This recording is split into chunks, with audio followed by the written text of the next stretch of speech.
die Urban Creek met Sea Level op Ramona. Sneeuwtemperatuur 4.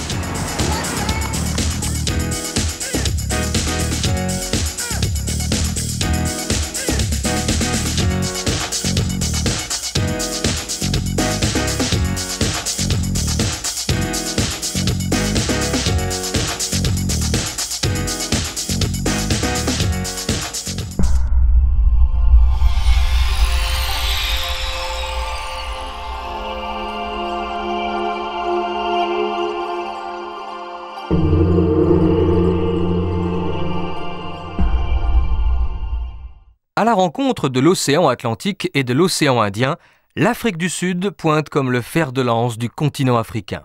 Le pays couvre un espace supérieur au double de la France. Le territoire est placé sous l'autorité de la capitale administrative, Pretoria. Mais celle-ci se trouve peu à peu absorbée par Johannesburg, la deuxième ville d'Afrique. En arc de cercle, le long de l'océan Indien, les reliefs se dressent en escarpements rocheux. Les plus élevés culminent à 3500 mètres. L'érosion y ouvre des vallées vers un large plateau intérieur, le Veld, où la vie s'est organisée. Les peintures rupestres vieilles de 30 000 ans appartiennent à l'un des plus anciens peuples d'Afrique australe, appelé aujourd'hui Khoisan. Il se distingue des autres ethnies africaines par son physique et sa culture. Le cap de Bonne-Espérance fut atteint par les Portugais sur la route des Indes. Bartholoméu Dias débarqua ici en 1488. Un siècle et demi après, les Hollandais s'installèrent pour le compte de la Compagnie des Indes orientales. Jan van Riebeeck prit le commandement en suscitant l'hostilité des Khoisan. Les choses s'envenimèrent à la fin du XVIIIe siècle avec l'arrivée des Britanniques qui s'opposèrent violemment aux premiers colons hollandais, les Boers. Leur rivalité aboutit un siècle plus tard à une sanglante guerre civile. Elle conduisit à la débâcle hollandaise et consacra la domination de l'Angleterre. L'indépendance de 1961 n'éclaira pas le pays car le régime s'obstinera 30 années encore à maintenir le peu glorieux système de l'apartheid. Au mépris des peuples et des traditions ancestrales, le pouvoir blanc avait mis en place une société basée sur la séparation des races, la couleur de la peau. Dans ce domaine, l'Afrique du Sud présente en effet une surprenante diversité. Les Noirs forment l'immense majorité. Ils représentent près de 80% de la population. Ils appartiennent au groupe Bantou, et parmi les différentes ethnies, les Zoulous sont les plus nombreux. Aux caractéristiques ethniques s'ajoutent les appartenances religieuses. Les musulmans ne constituent qu'une petite minorité et la plupart d'entre eux font partie de la communauté indienne. Les Afrikaners sont les descendants des premiers colons hollandais. Toutes origines confondues, à peine 10% des Sud-Africains sont blancs, mais leur revenu moyen est 7 fois plus élevé que celui des Noirs. L'Église réformée néerlandaise témoigne de la prédominance du christianisme dans un pays qui se déclare chrétien à 80%. Malgré les clivages religieux, l'Afrique du Sud tente d'associer les contraires.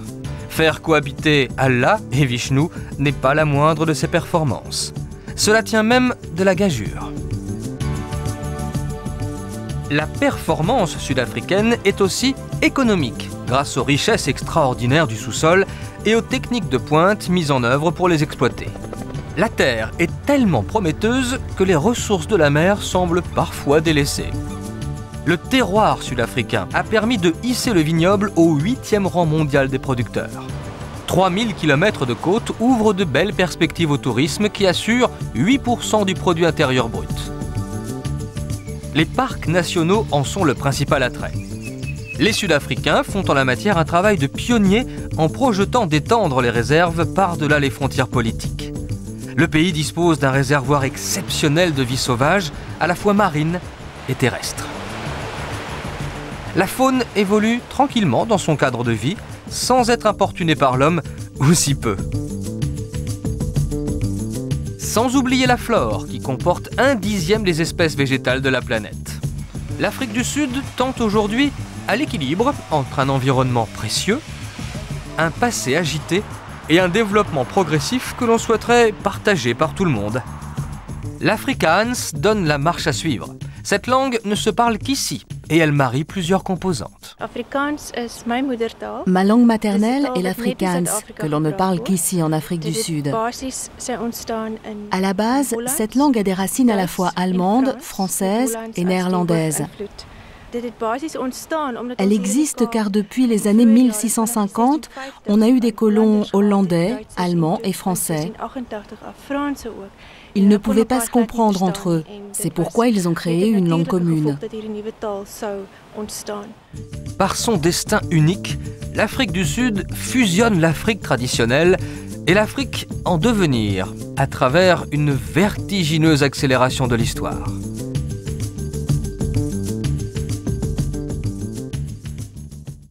L'histoire moderne de l'Afrique du Sud commence dans la région de Cape Town, la ville du Cap, à l'extrémité méridionale du pays. Les premiers marins européens ont jeté l'ancre pour se ravitailler à l'abri de la spectaculaire montagne de la Table, un point de repère pour les navigateurs. Le relief a contraint le Cap à croître en hauteur pour héberger les nombreux arrivants. Ils étaient séduits par le site d'une baie magnifique, mais restaient limités par une plaine littorale étroite.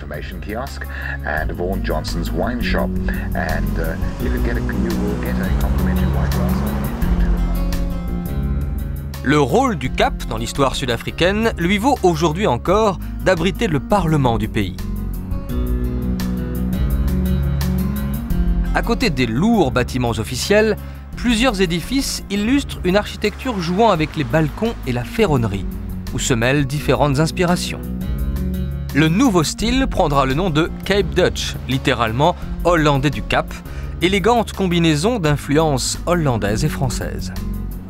Sur le marché de Green Market Square règne un certain charme à la française. Mais derrière une apparente joie de vivre, se dissimule la réalité sociale.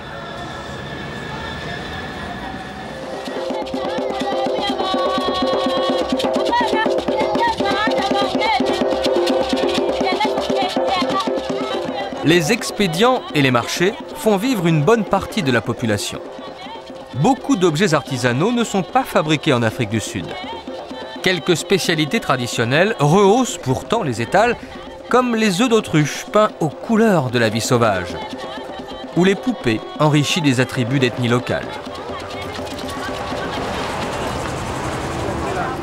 Autre réalité, les townships, des ghettos à la périphérie des villes. Pendant l'apartheid, les Noirs devaient s'y entasser une fois leur travail terminé. Il leur était interdit de circuler à travers le pays sans un passeport intérieur. Dans la seule région du Cap, 2 millions de personnes habitent encore les townships. Le port industriel du Cap fut aménagé au milieu du 19e siècle à l'initiative du prince Alfred, le second fils de la reine Victoria. L'activité déclina parce que les bassins étaient trop petits, mais les quais vibrent aujourd'hui au son du gospel.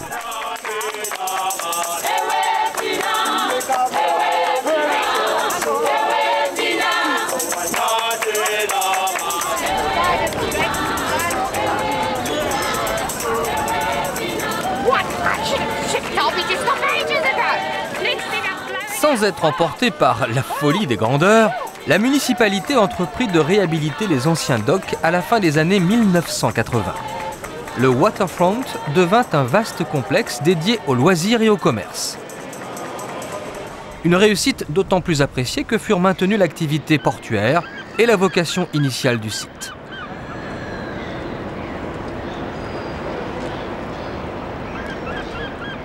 Jadis malfamé, le quartier est aujourd'hui fréquenté par une faune beaucoup plus sympathique, même si toutes les couches de la société sud-africaine n'y ont pas accès.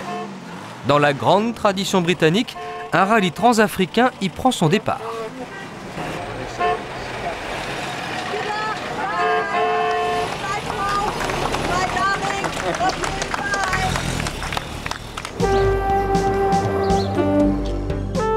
Un téléphérique permet d'accéder au sommet de la montagne de la Table, qu'il atteint en 7 minutes.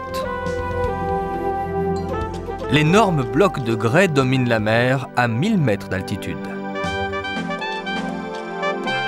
Parfaitement plane, la Table est intégrée à un parc naturel, le parc national de la péninsule du Cap. Une colonie de damans, lointains cousins de l'éléphant, y ont élu domicile pour jouir de la vue, absolument imprenable.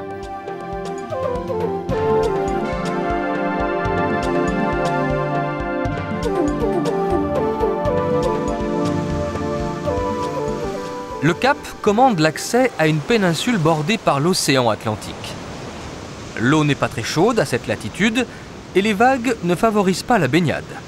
En revanche, les eaux sont très riches en plancton, donc en poissons, et attirent une faune aujourd'hui protégée.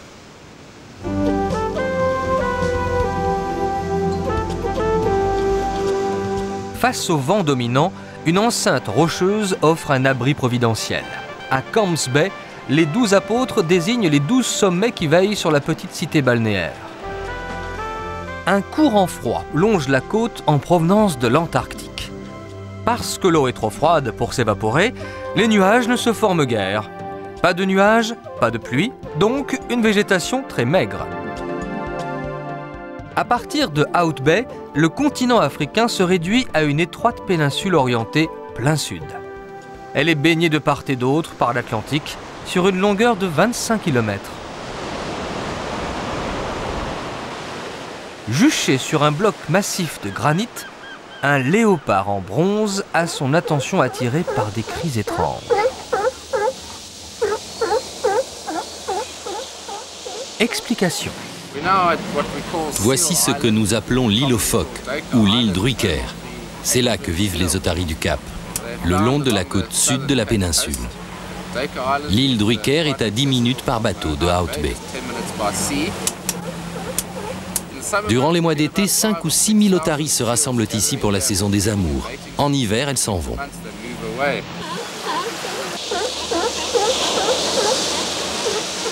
Les otaries du Cap partagent la réserve naturelle du Cap de Bonne-Espérance avec de nombreuses autres espèces comme le manchot du Cap. Chez le manchot, les ailes se sont transformées en nageoires. Il est donc incapable de voler, au contraire du pingouin. Il aime se prélasser sur les rochers du bord de mer et il adore la compagnie. Avant de se baigner dans l'océan, il se tâte, il cabotine, surtout quand il a un public. Et c'est quand il est sûr que les spectateurs le regardent qu'il se décide à plonger.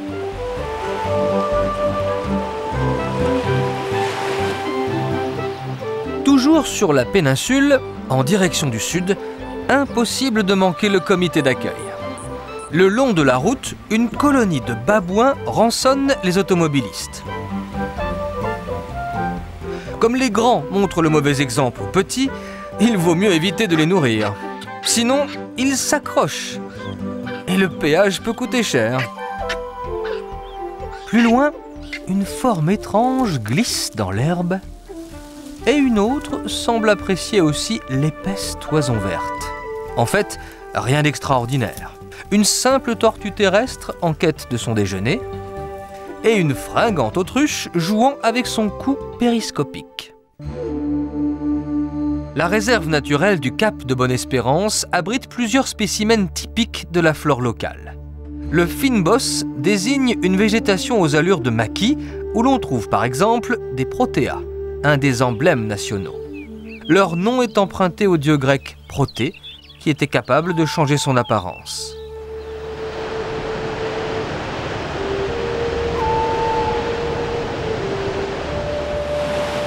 À la pointe de la péninsule, assiégée par l'océan, le Cap de Bonne-Espérance marque l'extrémité sud-ouest de l'Afrique, 12 000 km au sud de la Méditerranée. On vient du monde entier pour immortaliser la scène, mais le Cap de Bonne-Espérance n'est pas le point le plus au sud. C'est au Cap Agouillas, à 200 km de là, que revient cet honneur. En débarquant ici, les Hollandais étaient en quête d'eau potable, ce qui ne les a pas empêchés de planter de la vigne au milieu du XVIIe siècle. Stellenbosch, 40 km à l'est du Cap, fut la première ville construite par des colons européens à l'intérieur des terres.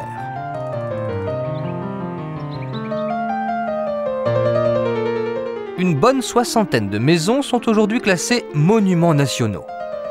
Les Hollandais aimaient y reconstituer le confort des intérieurs qu'ils avaient laissés derrière eux aux Pays-Bas. On s'imaginerait facilement dans un tableau de Vermeer, s'il n'y avait les palmiers.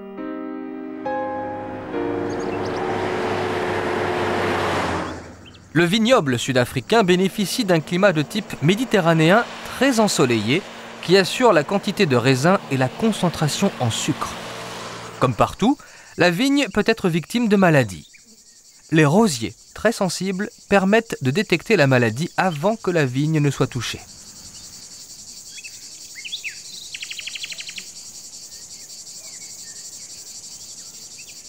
Qui dit vigne, dit vin. Et qui dit vin, dit France. À Franschhoek, le coin des Français, les références à la France sont omniprésentes.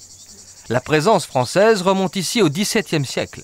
Après la révocation de l'édit de Nantes, beaucoup de protestants quittèrent la France et quelques-uns s'exilèrent dans la région, d'où le monument à la mémoire des immigrés huguenots.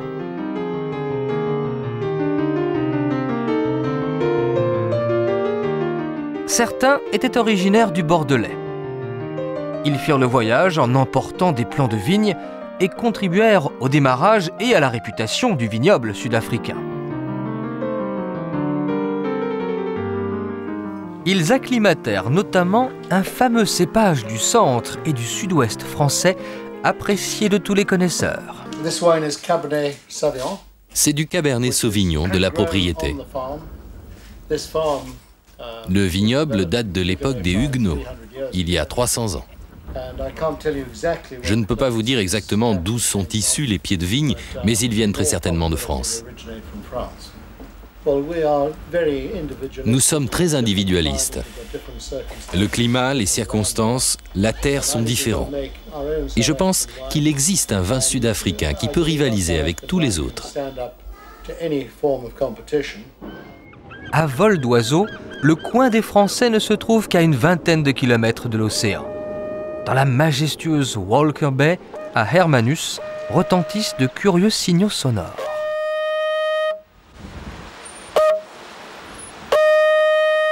Un guetteur original indique au public la présence d'une baleine.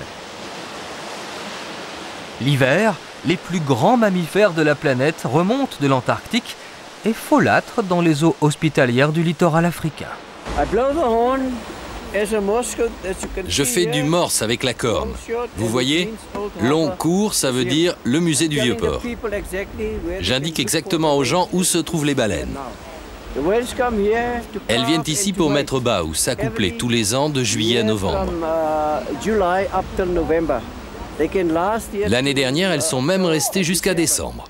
Ces baleines franches australes étaient appréciées lorsqu'on les chassait, car une fois mortes, elles ne coulaient pas au fond de l'océan.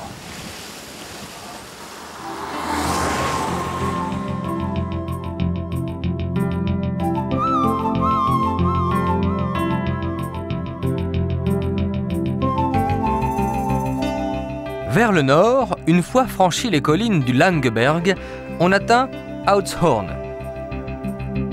Cette petite ville doit sa prospérité et sa réputation à la chair d'un oiseau qui concurrence le bœuf. Ses plumes étaient un accessoire de mode dès la fin du XIXe siècle. L'autruche est le plus grand oiseau de la création. Elle est facile à élever car elle est incapable de s'envoler. Son cerveau est peu développé par rapport à sa taille et elle a des goûts un peu particuliers. Elle aime les boutons. L'autruche fait parfois des choses bizarres, mais on comprend pourquoi. On les tue vers 14 mois pour la viande et le cuir. La partie qui se mange, c'est ça. Et il y a aussi les œufs. Un œuf pèse 1,5 kg, c'est comme 24 œufs de poule. 18 personnes peuvent se nourrir avec un œuf. Mais si on veut le faire cuire, ça prend 2 heures parce que la coquille est très dure et très épaisse, au moins 2 mm.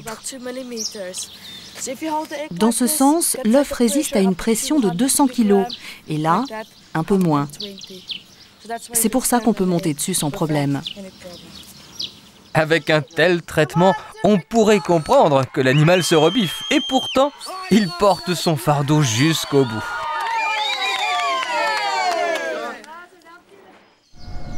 La route des jardins traverse une région où subsiste une végétation identique à celle que les colons découvrirent en arrivant. Quelques parcelles de la haute forêt primaire ont échappé à l'exploitation intensive du bois. Survivent notamment d'impressionnants spécimens de Yellowwood, l'arbre national au bois jaune.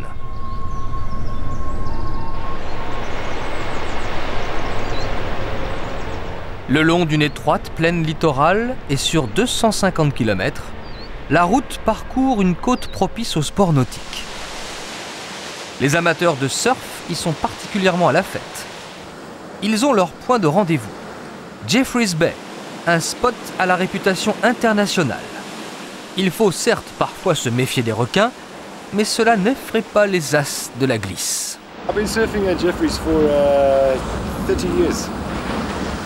Ça fait 30 ans que je surfe à Jeffreys et ça a beaucoup changé.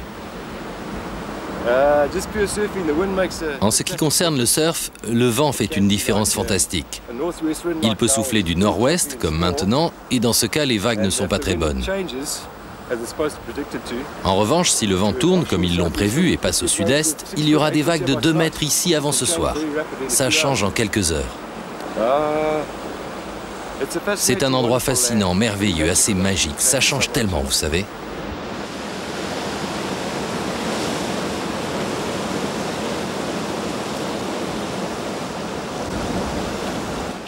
Un peu plus à l'est et en bordure de l'océan Indien, la ville de Port Elizabeth ne doit pas son nom à une reine d'Angleterre.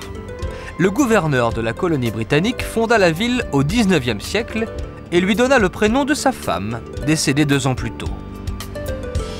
La cité n'était qu'un petit fort lorsque les colons anglais arrivèrent après les guerres napoléoniennes.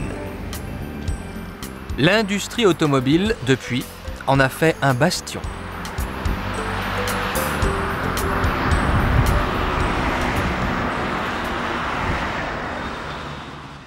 Plus grande que le Swaziland, la province du Gauteng, dans le nord-est de l'État, est pourtant la plus petite du pays. Elle génère néanmoins la moitié du produit intérieur brut.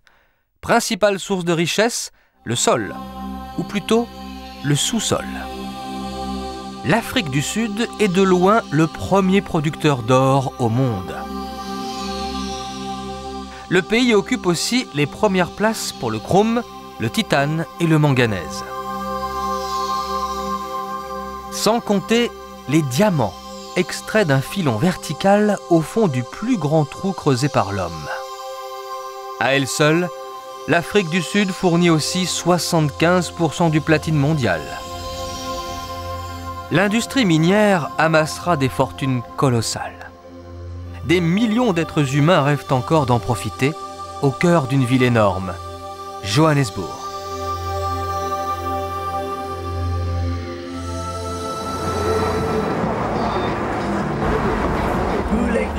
Difficile de croire que Joburg n'existait pas il y a à peine un siècle. La ville connaît un développement exponentiel et son visage n'a plus rien à voir avec celui d'un passé récent. Au milieu d'un brassage culturel permanent vivent 8 millions d'habitants. En 20 ans seulement, la population de la mégapole a été multipliée par 3.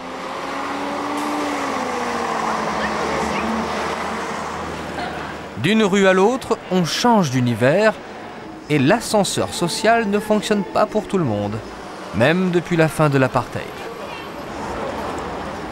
La débrouille, l'obstination et l'esprit d'entreprise réussissent à quelques-uns, mais beaucoup ne quitteront pas leur trottoir et ne verront jamais de la prospérité qu'un mirage. L'architecture contemporaine brille de toutes ses facettes sur la tour Diamant, taillée comme un brillant. L'Afrique traditionnelle ne disparaît pas aussi facilement derrière les concessions faites à l'Occident. Mais elle ne livre ses secrets qu'aux seuls initiés. Les connaisseurs se retrouvent au fond d'une arrière-boutique sous l'œil de témoins pas toujours rassurants.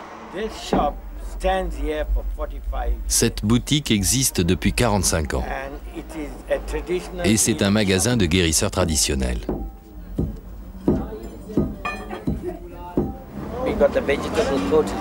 J'ai de la cortisone végétale qui est excellente pour les douleurs du corps. Je possède 1200 herbes qui ont une valeur médicale. La science moderne les utilise dans la composition des médicaments. L'agglomération de Johannesburg est démesurée. Elle s'inscrit dans une forme circulaire au diamètre de 50 km et juxtapose des quartiers très contrastés. La banlieue nord, le quartier de Sandton par exemple, fait davantage penser à l'Amérique qu'à l'Afrique. Les résidences et les hôtels au luxe ostentatoire se détachent sur les espaces verts, mais les quartiers plus modestes ne sont jamais très éloignés. Les tentations sont fortes pour ceux qui ne possèdent rien et les vols, notamment de voitures, affolent les statistiques. Ce sont les injustices de l'apartheid qui finirent par déclencher le soulèvement de 1976 dans un quartier devenu mythique, Soweto. Soweto, c'est plusieurs townships rassemblés. 33 townships différents représentés par le mot Soweto, parce que SO veut dire sud, WE veut dire ouest, TO veut dire township. Donc Soweto signifie township du sud et de l'ouest de Johannesburg. Bien sûr, tout le monde peut visiter Soweto. On estime la population de Soweto à environ 4 millions d'habitants, qui vivent souvent dans des conditions sommaires.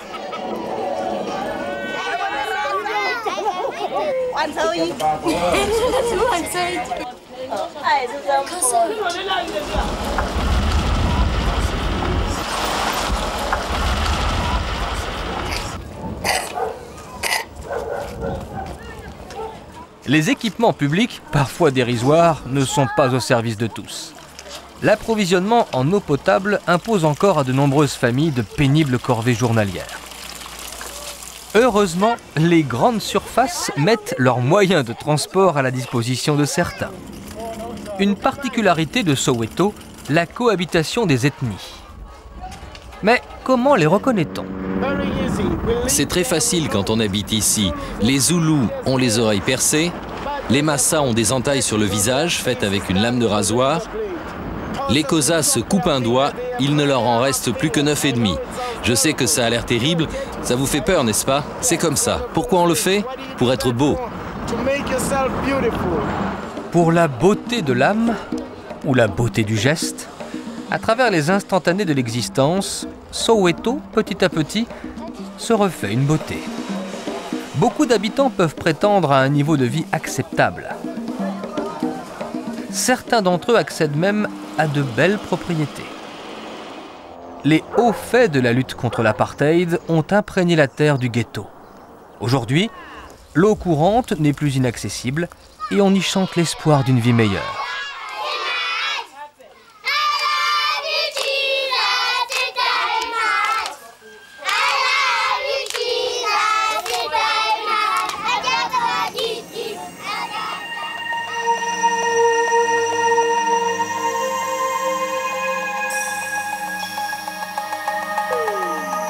Tentaculaire, Johannesburg s'étend notamment vers le nord-est en direction de Pretoria, capitale de la République.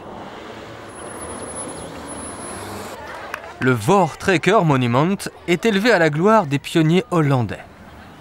Pour se défendre, ils formaient le lager, un cercle avec leurs chariots.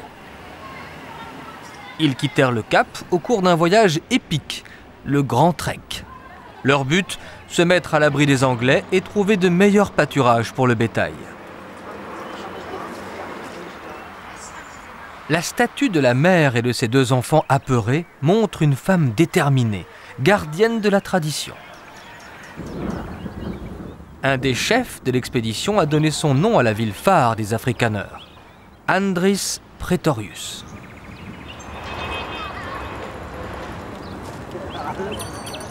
Dominant la ville, le siège du gouvernement est installé dans un vaste édifice en grès massif.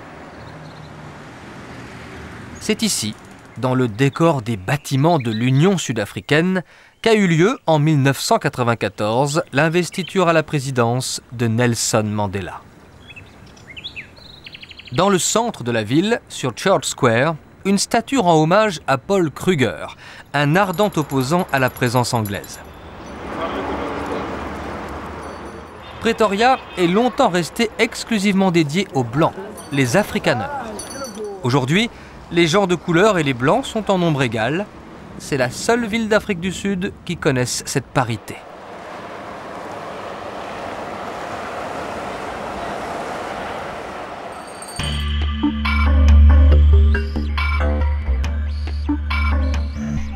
À 150 km de Pretoria, le soleil a prêté son nom à Sun City. Un invraisemblable complexe de loisirs a été inauguré à la fin des années 1970 sur l'ancien territoire indépendant du Bophuthatswana. Ce pays, aujourd'hui intégré à l'Afrique du Sud, a toujours autorisé les casinos. Tout proche de la capitale, il attirait une clientèle en mal de sensations. Au sommet du raffinement, l'un des hôtels parmi les plus luxueux du monde est coiffé d'un dôme décoré par une trentaine d'artistes italiens.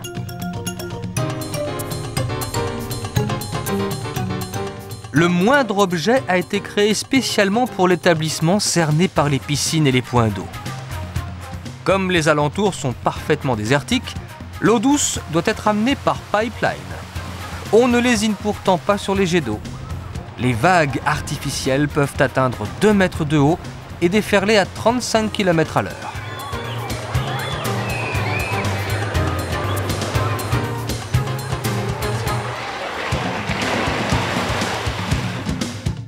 À 2 pas du site, un golf 18 trous est aménagé dans la savane, au bord d'un lac artificiel où rôdent de vrais crocodiles. Grands amateurs de golf, les crocodiles ne ratent pas une occasion de se faire remarquer. Résultat, un trou numéro 19. À l'extrême nord, le territoire sud-africain se rétrécit entre les frontières du Botswana, du Zimbabwe et du Mozambique. Les hauts plateaux du Veld couvrent d'immenses étendues herbeuses où la faune sauvage a trouvé refuge. C'est le territoire de 2 ethnies voisines qui partagent les ressemblances et les différences, les Zoulous et les Ndébélé. 2 populations qui ont en commun la forme de leur village, le kraal. Mais les Zoulous sont des guerriers, alors que les Ndébélé sont des artistes. Les femmes Ndébélé sont chargées de l'ornementation des cases et sont initiées à leur art dès la puberté. Elles adoptent des motifs géométriques et des couleurs vives.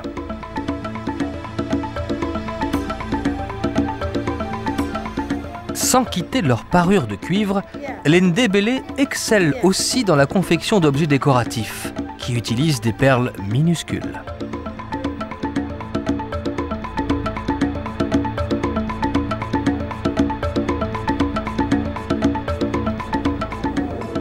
En entrant dans le Mpumalanga, au nord-est, le paysage change de registre.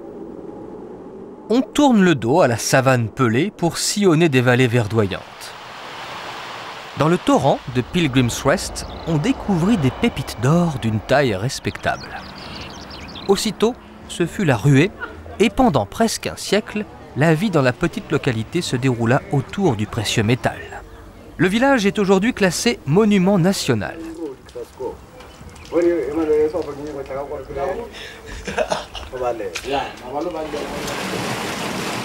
L'énergie hydraulique actionne toujours la mécanique rouillée. Quant à la courroie de transmission, elle semble avoir contribué à transmettre le souvenir. L'or a été découvert à Pilgrim's Creek en septembre 1873 par Alec Parison Wheelbarrow, dit La Brouette. Car Parison était un solitaire et c'était le seul prospecteur à avoir une brouette. Il est descendu dans la vallée et il a trouvé de l'or près du village. Il a trouvé un paquet d'or. La technique de lavage des sables aurifères n'a pas changé. L'orpailleur évacue le sable alors que l'or plus lourd descend au fond du récipient. C'est de l'or pur. Oui, de l'or véritable. La plus grosse pépite extraite sur le site pesait, elle, 623 grammes. Sur des milliers d'hectares, le plateau du Veld a été planté d'arbres de haute taille comme le pin ou l'eucalyptus, originaire d'Australie et bien adapté au climat. L'Afrique australe a toujours souffert d'une carence en forêt et la surexploitation n'a rien arrangé.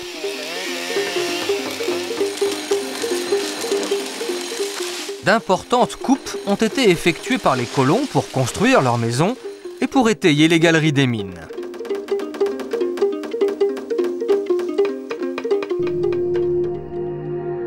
Au nord du Mpumalanga, la roche granitique a cédé sous l'emprise insistante des cours d'eau. Selon la dureté des roches rencontrées, la Blyde River adopte un profil différent. Elle s'élance du haut de tremplins massifs qui lui résistent depuis des millénaires.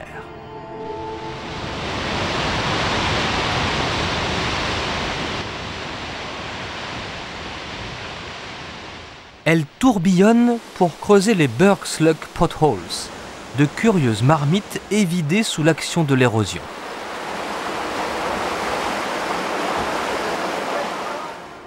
Le barrage de Blyde Port semble bien dérisoire au regard de la Blyde River et de son majestueux canyon, un des plus longs du monde.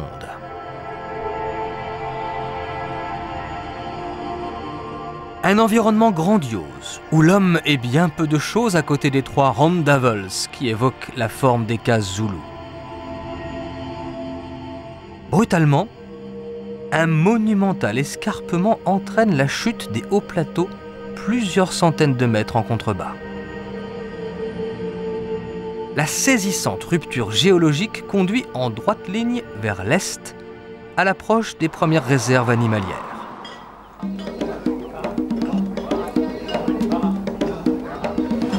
L'Afrique du Sud compte 18 parcs nationaux et plus encore de réserves privées.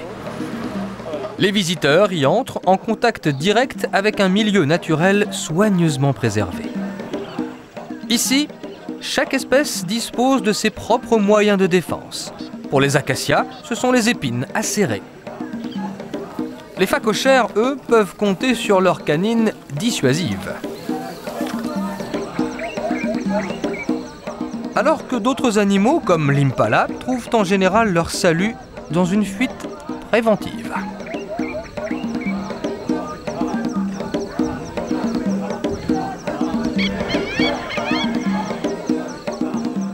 Avant la chasse, les lionnes se donnent rendez-vous au point d'eau. Pour la girafe, c'est l'heure du goûter. Elle raffole des feuilles d'acacia.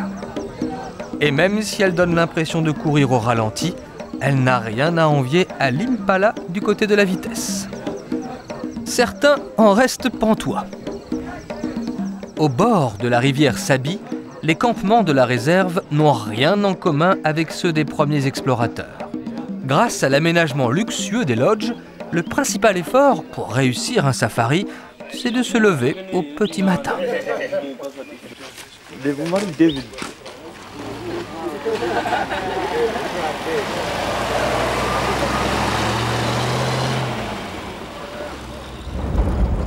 La savane herbeuse dissimule ses pensionnaires au regard.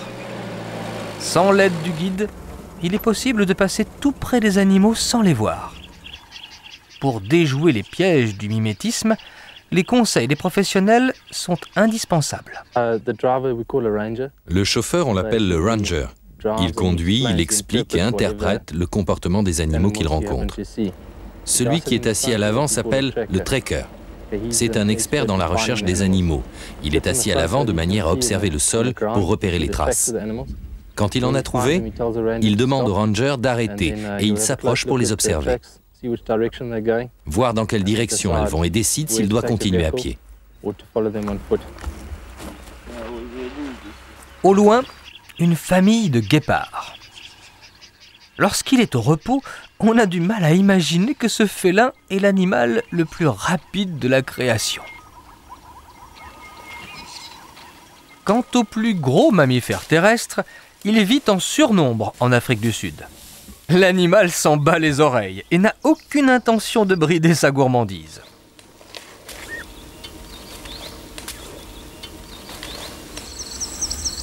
C'est lorsque le soleil décline que la vie dans la savane s'anime vraiment. C'est alors que les rangers débusquent le plus facilement les fauves.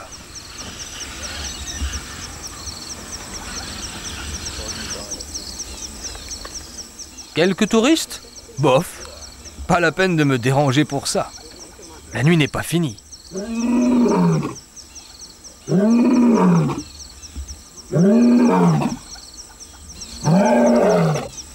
Le meilleur moyen de se réveiller, suivre le rythme des danses traditionnelles.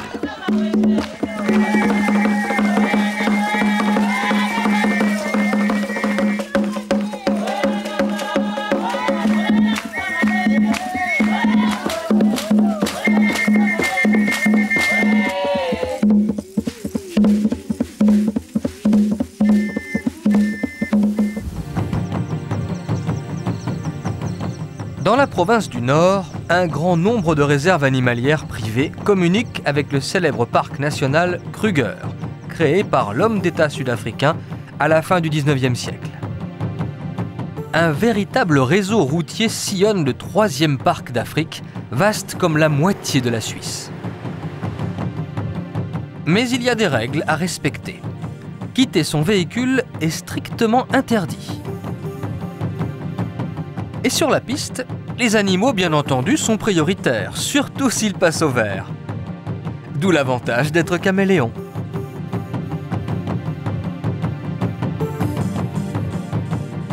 Le parc Kruger offre une large variété d'écosystèmes essentiellement dépendants de la pluviométrie. La faune se regroupe près des points d'eau, mais le parc n'a rien d'un zoo. Lorsqu'on s'interpose entre l'eau et l'hippopotame, l'animal peut présenter un réel danger malgré son air un peu débonnaire.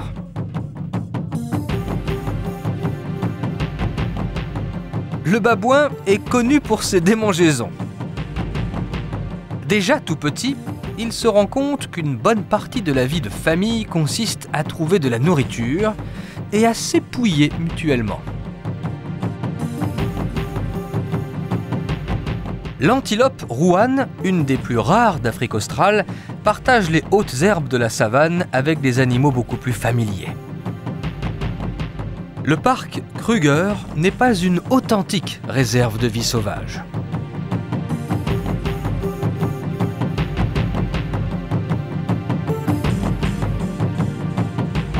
Les implantations humaines ont modifié le comportement d'animaux aussi craintifs que le gnou, ou aussi indomptable que le zèbre. Les véhicules n'effraient plus les animaux, et surtout pas les charognards.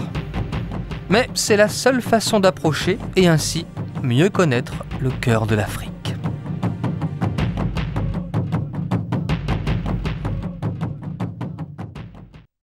Sur la façade orientale du pays, entre les deux États enclavés du Swaziland et du Lesotho, le KwaZulu-Natal abrite les vestiges d'un puissant empire, celui des Zoulous. Le Zululand n'est ni une réserve ni une attraction. C'est la nation d'un peuple fier et longtemps redouté. Si les Zoulous ont aujourd'hui abandonné leurs coutumes guerrières, il faut se rappeler qu'ils ont bien failli chasser les colons européens.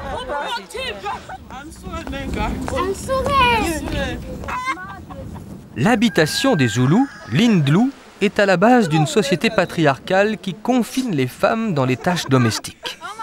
Les esprits des ancêtres ont leur place à l'arrière de la case.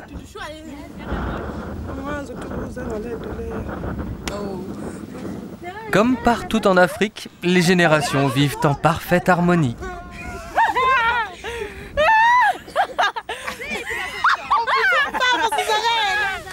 Importée de l'île de la Réunion, la canne à sucre prospéra grâce à la main-d'œuvre indienne arrivée en masse par le port de Durban au milieu du 19e siècle. Aujourd'hui, Durban est le premier port d'Afrique australe et la 3e ville du pays. La ville porte l'empreinte des différentes cultures qui ont marqué son histoire. Côté mairie, les Anglais ont copié celle de Belfast. Mais ce sont les Portugais qui ont débarqué les premiers, un jour de Noël, à la fin du XVe siècle. Ils baptisèrent la région Natal, Noël en portugais. La majorité africaine doit tenir compte d'une importante communauté indienne. Celle-ci regroupe plus de la moitié de la population du centre de Durban. Les Indiens animent un groupe actif et prospère, alors qu'il y a un siècle, beaucoup étaient exploités pour un salaire de misère. Les Indiens furent défendus dans leurs droits par un jeune avocat de 24 ans, complètement inconnu, un certain Gandhi.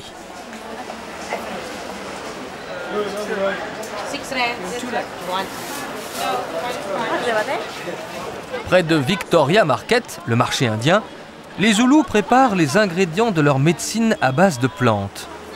Un nombre incalculable d'écorces, de racines, de feuilles, de baies ou de sèves sont utilisés pour traiter de multiples affections.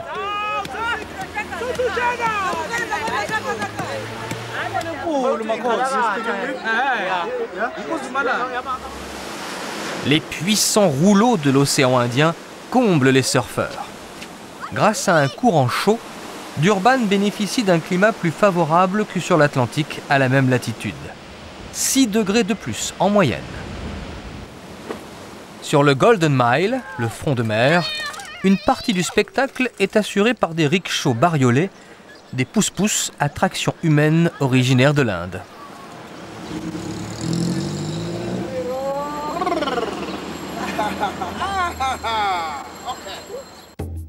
Au nord de Durban, la réserve de Santa Lucia est établie dans un estuaire alimenté par plusieurs rivières. Habituées à la présence humaine, les espèces sauvages, comme l'aigle pêcheur, se fondent parfaitement dans leur environnement. Le jeu consiste à identifier les animaux. Impossible de se tromper avec le cheval du fleuve, l'hippopotame, même quand il oublie son flegme naturel. Parfois, il se laisse aller à des démonstrations affectives un peu osées.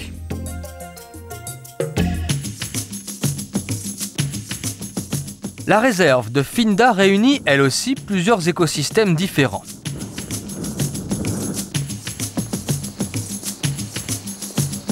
Les amateurs de vie sauvage y bénéficient d'excellentes conditions pour observer la nyala, une antilope très rare aux fines rayures blanches. Les gnous boudent un peu le succès de la demoiselle, mais tous les autres animaux ferment les yeux sur les caprices d'une star. La girafe a d'ailleurs autre chose à faire, trop occupée à surveiller son girafon. À sa naissance, celui-ci entre en contact avec la terre d'une manière un peu abrupte. Une chute de 2 mètres du haut des jambes de sa mère. Les petits guépards débutent leur existence de manière plus douce. On identifie les guépards notamment aux 2 larmes noires qu'ils portent sous les yeux. En revanche, il faut y regarder à 2 fois pour distinguer un rhinocéros blanc d'un rhinocéros noir. C'est un rhino blanc. Le rhino blanc a des lèvres carrées, alors que le rhino noir a des lèvres en forme de crochet parce qu'il mange les feuilles. Ceux-là mangent de l'herbe. Ils entendent bien et ont un bon odorat, mais leur vue est très mauvaise. Quand ils ont des petits, ceux-ci courent devant, mais les petits des rhinos noirs courent derrière en suivant leur mère.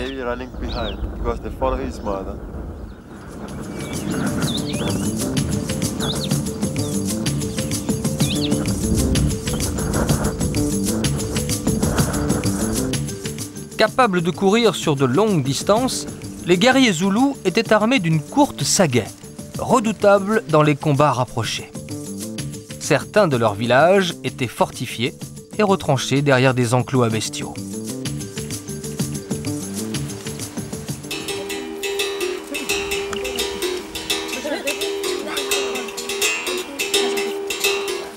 Dans un kraal reconstitué, les Zoulous s'adaptent au rythme des événements de la vie en modifiant leur tenue vestimentaire.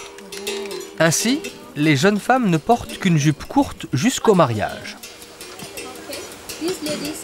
Les couleurs et la disposition des perles ont un sens.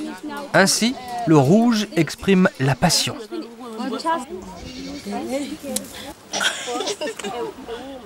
Les Zoulous sont passés maîtres dans l'art de la vannerie, dont les matériaux varient selon les saisons. Le tressage joue un rôle majeur dans la confection de la case. L'unité du peuple puise ses sources à travers les chants et les danses, qui sont aussi une démonstration de force.